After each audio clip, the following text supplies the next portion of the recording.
All right, class, good afternoon. Yesterday, we spoke a little bit about an artist named Wassily Kandinsky, who was the inventor of abstract art. Abstract art has three things: lines, shapes, and colors. Here's the deal. His art was so important and so famous because he was the first one to ever do art with lines, shapes, and colors and not make pictures. We've seen art with animals, art with people, art about nature, all kinds of things. But his art was important because, as some people said, it was art about nothing. No dogs, no people, no houses, no nothing. But if you asked Kandinsky, he would tell you, my art is about the lines, the shapes, and the colors. Not the pictures that they would make, but just the lines, shapes, and colors. So here's my challenge today. Can you, as an Oxford artist, make a piece of artwork using only lines, shapes, and colors and no pictures? No anything that looks like anything, just lines, shapes, and colors. You could do this by playing the Kandinsky game.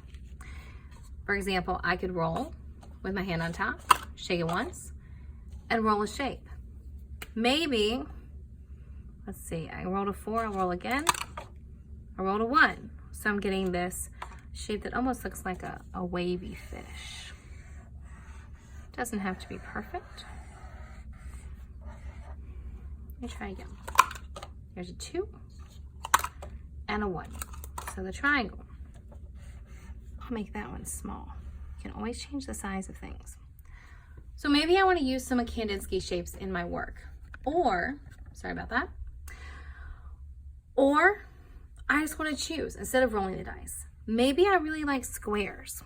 Kandinsky used squares a lot, and I want to make them small, medium, maybe even a square so large it looks like it can't fit on the paper. That's my choice. I'm still building my picture. Or maybe you're like me and maybe you're really interested in shapes that are not just Kandinsky shapes.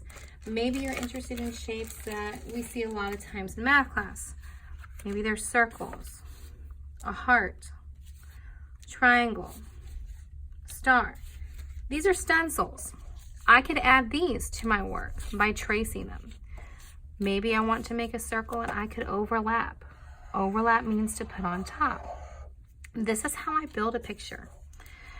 With abstract art, it is art made of three things: lines, shapes, and colors. And my challenge to you, as it is with abstract art, is can you create a piece of art that is only lines, shapes, and colors? As I'm looking at my work, I'm starting to see, I like what's happening here, but many of these items are the same size. They're medium or large. So I'm gonna come back in, start adding small things, maybe small straight lines. I could do some zigzags, spirals. It's really my choice. Think of how these lines can almost bring your picture together or emphasize a part of your picture. Almost like giving my heart eyebrows. I think there's something that needs to be here. So now I'm thinking. I've started with my game, I added my stencils, but now I'm really just thinking, looking at my picture and thinking, what could go here? Is there a space here?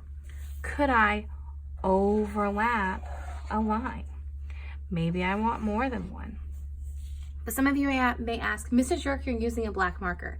There's no color. You're actually right. There is no color. That will come later. Today, this is practice.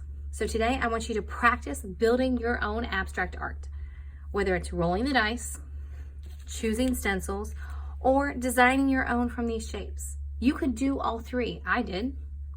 Tomorrow, we'll talk about color.